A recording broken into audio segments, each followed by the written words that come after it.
오늘은 여호수아 강의 14번째 시간인데요. 제목이 하나님의 주권과 나의 삶입니다.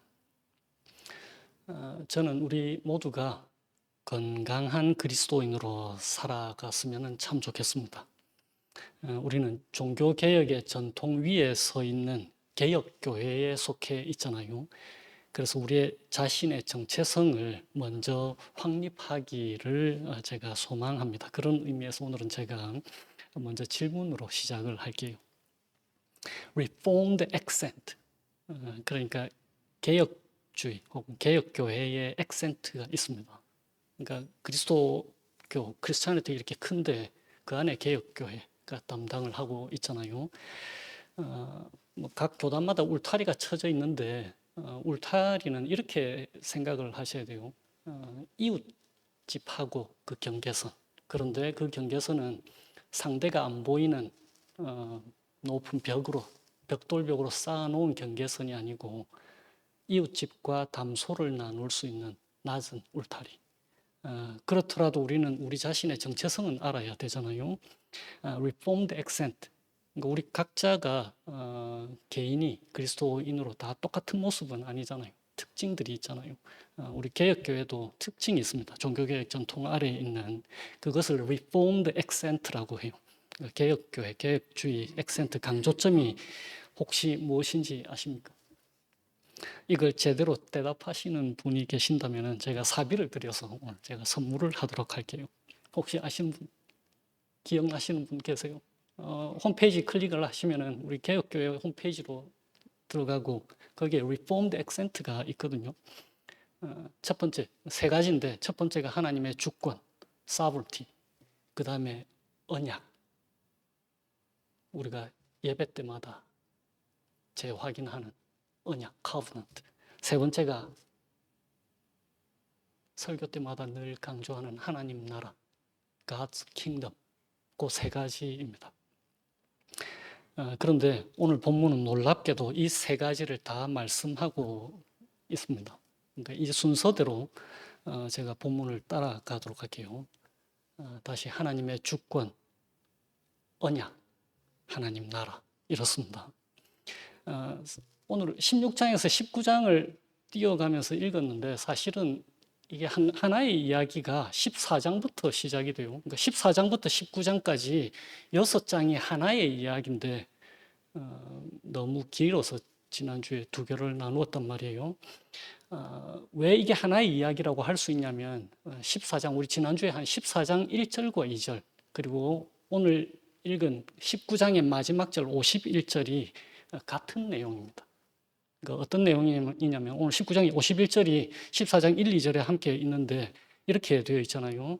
51절을 제가 읽으면 엘르아살과 제사장과 눈의 아들 여호수아와 이스라엘 자손 지파의 족장들이 실로의 회막문 곧 주님 앞에서 제비를 뽑아서 나눈 유산이다. 이와 같이 하여 땅 나누기를 모두 마쳤다. 그 내용이 14장 1절과 2절. 그래서 이게 이제 하나의 이야기라는 걸 구조적으로 알 수가 있는 거예요. 그리고는 이 6장 안에 두 명의 믿음의 사람을 기록하고 있습니다. 지난주에는 갈렙, 오늘은 마지막 절쯤에 여호수아가 등장을 했잖아요. 그러니까 갈렙과 여호수아가 하나님의 약속대로 가나안 땅에서 유산을 받은 것을 기록하고 있습니다. 그런데 오늘 듬성듬성 읽은 것 중에 눈에 띄는 게 또 하나 있잖아요. 지난주에 거와 마찬가지로 이 믿음의 사람들인 갈렙과 여호수아와는 대조적으로 나머지 이스라엘 사람들은 어땠다고요?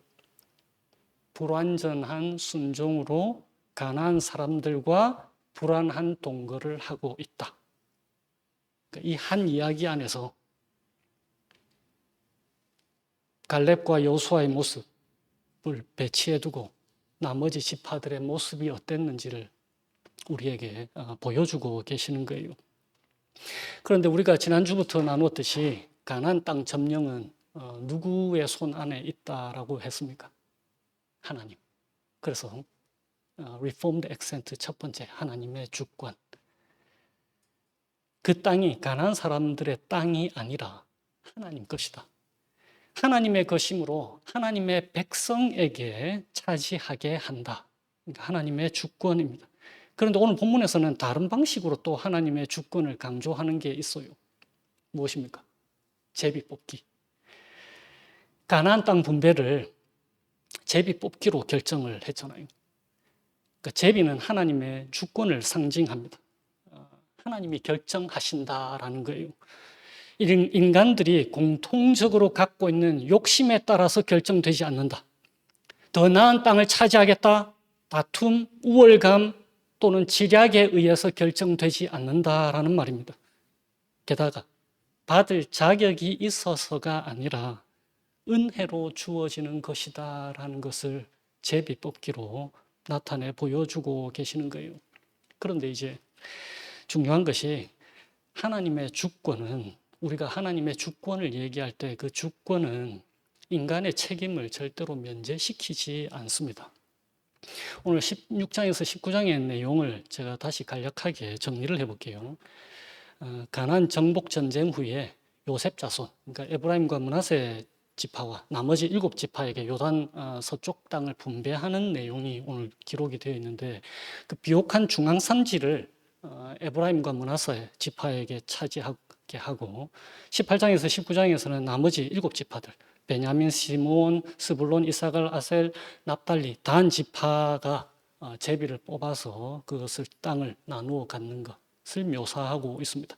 그래서 여기서 보여주는 것은 하나님의 약속이 그 약속대로 성취되었다라는 것을 기록하는 거예요.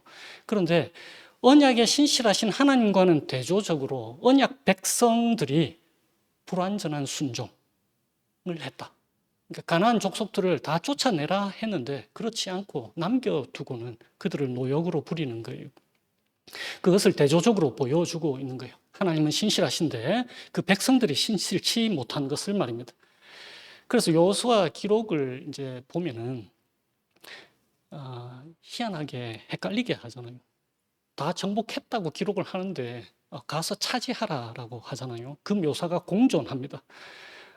어떻게 이해를 하시면 되냐면, 우리가 여호수아 앞에서 할 때에 가나안 땅 전체에 주요 왕들을 다 무찔렀잖아요. 그래서 그들의 군사적인 대항할 힘이 이제 없어졌다라는 것입니다. 그런데 그 나머지 책임들을, 가서 차지해야 될 책임들을 하나님께서 그 백성들에게 주시는 거예요. 그러니까 점령은 되었습니다. 그런데 차지하라라고 하나님께서 말씀하고 계시는 거예요. 그러니까 여기서 중요한 것은 하나님의 주권은 인간의 책임을 면제시키지 않는다라는 거예요. 많은 경우에 우리의 지난 한 1, 2년을 한번 돌아보세요. 많은 경우에 하나님께서 그 백성들에게 책임으로 주신 것들을 우리 그리스도인들은 하지 않으려고 합니다. 그것은 불편해서일 수도 있고 하나님의 주권을 오해해서일 수도 있습니다. 그런데 하나님은 하나님의 백성들과 함께 그분의 일을 함께 하기를 원하시는 거예요. 성숙한 부모는 자녀들을 집안일에 함께 하자고 하잖아요. 그런 것과 동일합니다. 하나님께서 이스라엘에게 가나안 땅을 주셨지만은 이스라엘 백성들은 믿음으로 들어가서 그것을 소유해야만 하는 거예요.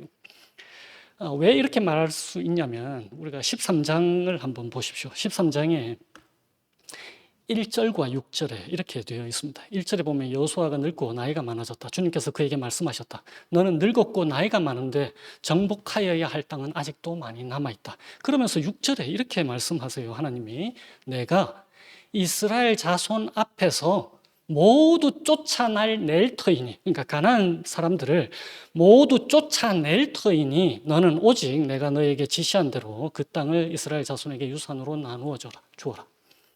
하나님께서 약속하셨다고요. 언약. 두 번째 그 액센트, 언약. 하나님께서 주신 그 약속, 그 약속의 땅을 점령해야 될 책임을 주셨다고요. 무엇을 위해서요? 하나님의 땅인 가나안 땅을 왜 하나님의 백성에게 주셨다고요? 하나님 나라. 우리 지난주에 했잖아요. 하나님 나라. 가나안 땅은 하나님 나라의 모형이라고요. 하나님의 백성을 통해서 이 땅에 하나님 나라의 모습이 어떠한지를 그의 백성들을 통해서 세상에 나타내기를 원하신단 말입니다. 인간의 죄로 무너진 원래의 하나님의 땅을 하나님의 백성들이 소유하게 함으로써 하나님 나라의 원래의 모습으로 회복하기를 원하시는 거예요. 하나님 나라. 세 번째 액센트. 그런데 이스라엘 백성들의 반응이 무엇이라고요? 불안한 동거. 다 쫓아내겠다 약속을 했는데 이스라엘 백성들이 어떻게 했습니까? 16장 10절에요. 16장 10절에 그러나 그들이 게셀에 사는 가나안 사람을 쫓아내지 않았으므로 가나안 사람들이 오늘날까지 에브라임 지파와 함께 살며 종노릇을 하고 있다. 그리고 17장 12절 13절도 보십시오. 므낫세 자손이 이 성읍들의 주민을 쫓아내지 못하였으므로 가나안 사람들은 그 땅에서 살기로 마음을 굳혔다. 이스라엘 자손이 강성해진 다음에 가나안 사람에게 노동을 시켰으나 그들을 다 쫓아내지는 않았다. 17장 16절도 보십시오. 17장 16절. 요셉 자손이 말하였다. 그 산간 지방은 우리에게 넉넉하지 못하고 그 골짜기 땅 곧 벳산과 그 변두리 마을과 이스라엘 골짜기에 사는 가나안 사람들에게는 다 철병거가 있습니다. 그리고 18장 2절에서 3절입니다. 그러나 이스라엘 자손 가운데 유산을 아직도 받지 못한 지파가 7이나 남아 있었다. 그래서 여호수아가 이스라엘 자손에게 이렇게 말하였다. 당신들은 어느 때까지 주 당신들 조상의 하나님이 당신들에게 주신 땅을 차지하러 가기를 미루겠소. 그런데 아까 13장에서 하나님께서 뭐라고 말씀하셨다고요? 13장 6절 하반절에 내가 이스라엘 자손 앞에서 가나안 사람들을 모두 다 쫓아낼 것이니. 그런데 이스라엘 백성들이 그렇게 하지 않았다라고요.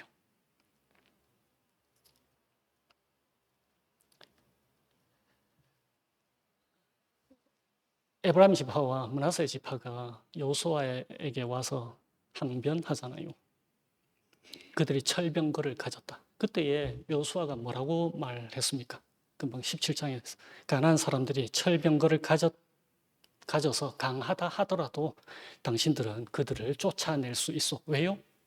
하나님이 내가 모두 다 쫓아낼 것이라고 약속하셨으니까. 가나안 땅은 단순히 역사적인 영토가 아닙니다. 구속사적인 관점에서 하나님 나라를 얘기해 주는 거예요. 그리고 궁극적으로는 하나님 나라를 이 땅에서 구현하기 위해서 죄와 싸우는 누구라고요? 지난주에 우리 한 거. 교회를 예표하고 있다라고 말씀을 드렸었습니다. 21세기 우리의 상황 속에서 하나님의 주권이 가지는 그 의미가 무엇입니까? 많은 사람들이 오해하는 게 있습니다. 하나님의 주권만 강조하고 우리 인간의 책임을 무시하게 되면은 이런 게으름이 나태함이 생기죠. 어차피 하나님이 다 하시는데 내가 노력할 필요가 있나? 혹은 어떠한 공동체적인 혹은 국가적인 문제가 있을 때에 분명한 하나님의 계시, 말씀이 있음에도 불구하고 그 책임을 떠안으려 하지 않습니다. 기도만 하자. 어떻게 되는지 지켜보자. 불의에 대해서 분명하게 하나님이 말씀하셨음에도 거기에 그리스도인의 모습으로 하나님 나라를 이 땅에 드러내려고 하는 것을 주저하는 거예요. 어차피 하나님이 하실 텐데. 반대로 하나님의 주권을 무시하고 인간의 책임을 강조하면 어떠한 현상이 드러납니까? 대다수 우리 그리스도인들이 쉽게 넘어가는 거 있잖아요. 율법주의. 그러니까 신앙적 성취나 도덕적 삶을 자신의 공로로 여기는 것. 조금 더 안 좋게 되면 어떻게 됩니까?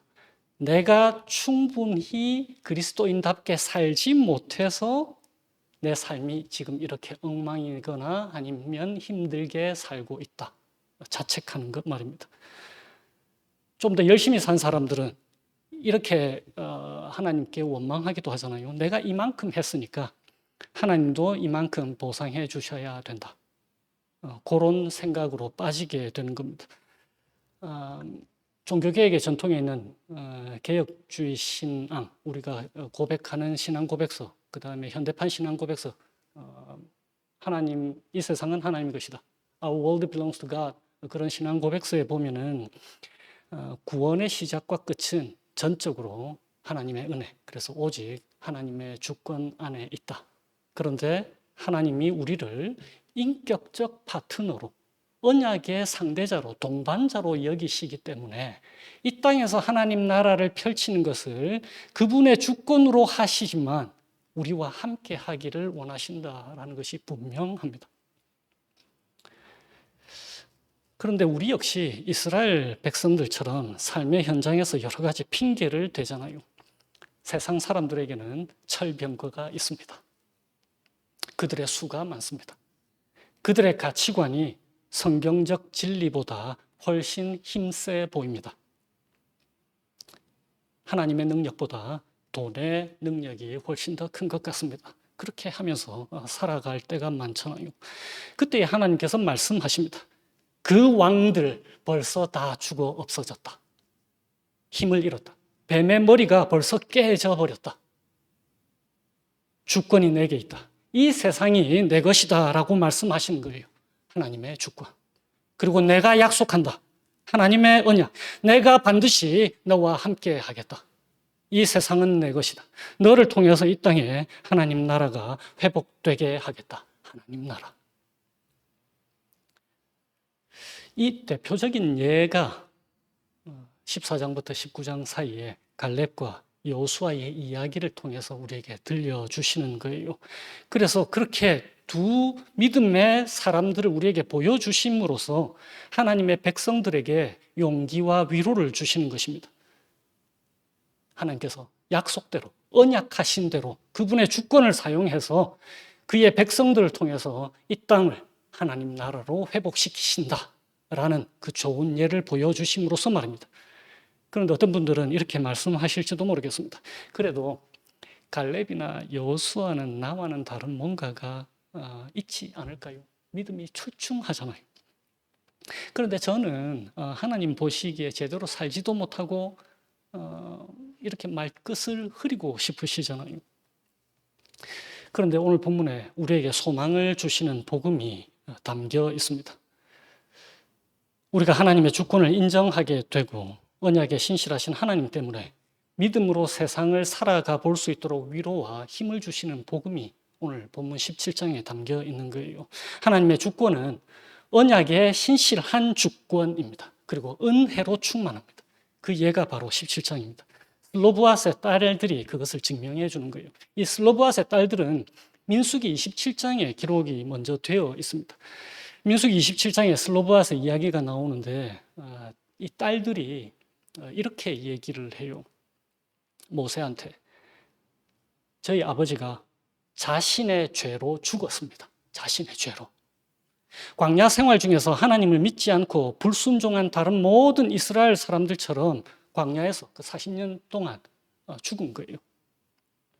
원래는 유산이 아들에게로만 상속되게 되어 있습니다. 그런데 슬로브앗이라는 이 사람은 자신의 죄로 죽어버렸는데 아들 없이 딸들만 남겨놓고 죽었습니다.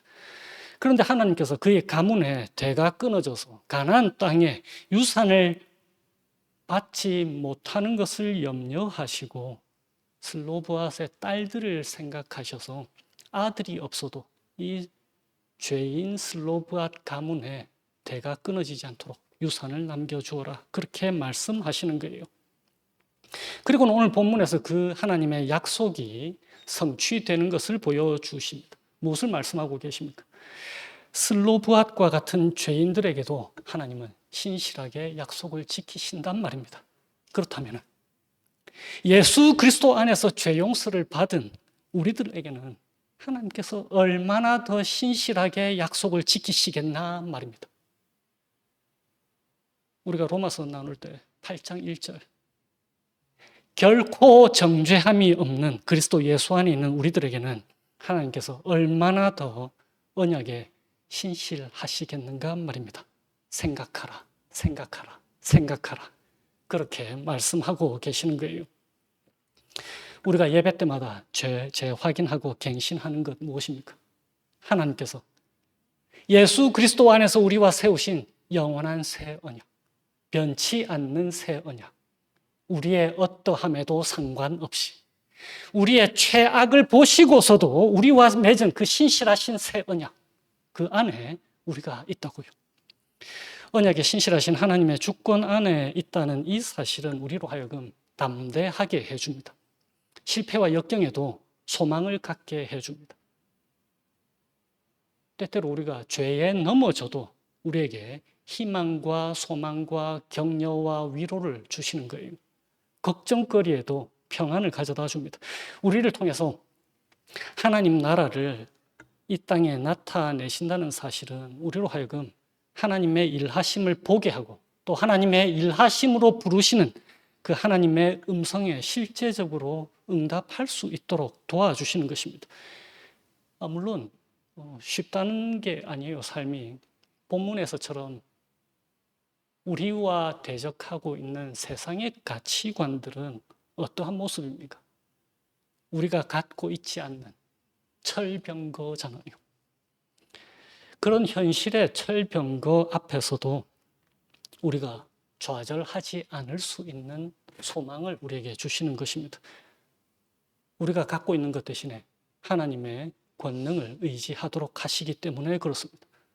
그분의 주권으로 하나님 나라가 무너진 이 세상에 드러나게 하는 그러한 소망과 믿음을 갖게 해 주신다는 말입니다.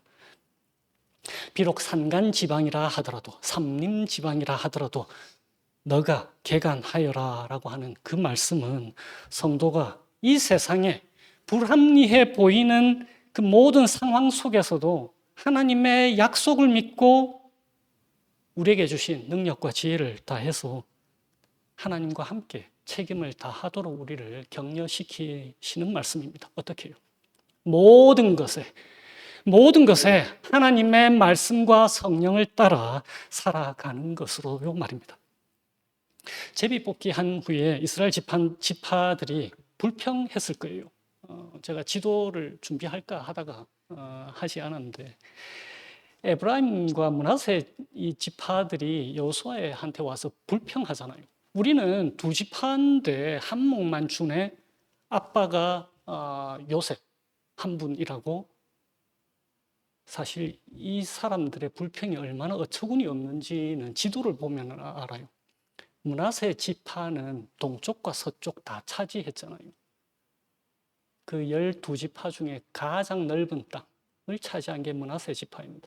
그리고 에브라임과 이 므낫세 지파의 서쪽 땅은 가나안 땅에서 가장 비옥한 곳. 이 두 지파를 합치면 이스라엘 다른 지파의 어느 두 지파를 합쳐도 더 큰 땅과 비옥함을 담은 그 땅을 소유하고 있다고요. 그런데 여호수아에게 와서 불평을 하고 있는 거예요. 그러니까 다른 지파들이 어떻게 불평을 했겠습니까?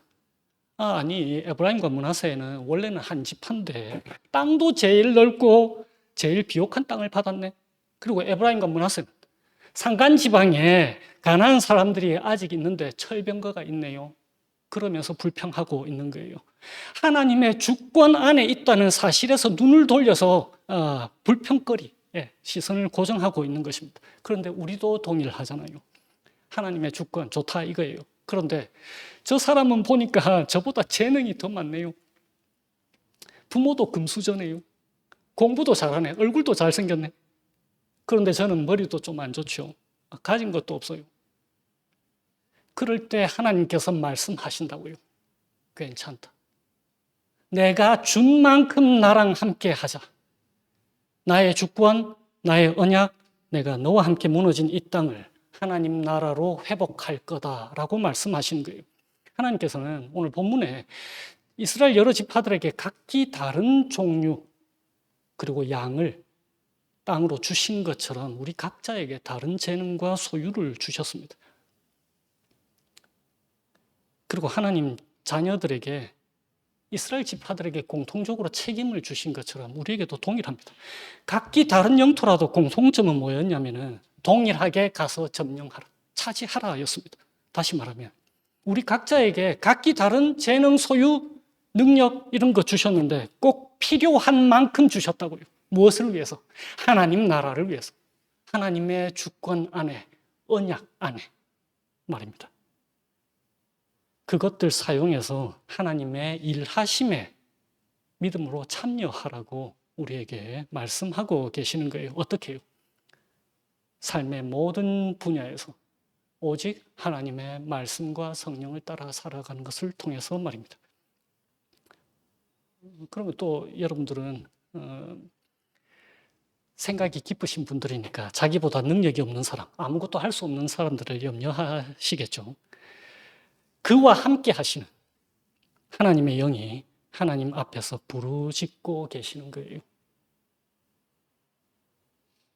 하나님의 영이 하나님의 은혜의 보좌 앞에서 그들 대신에 부르짖고 계신다고요.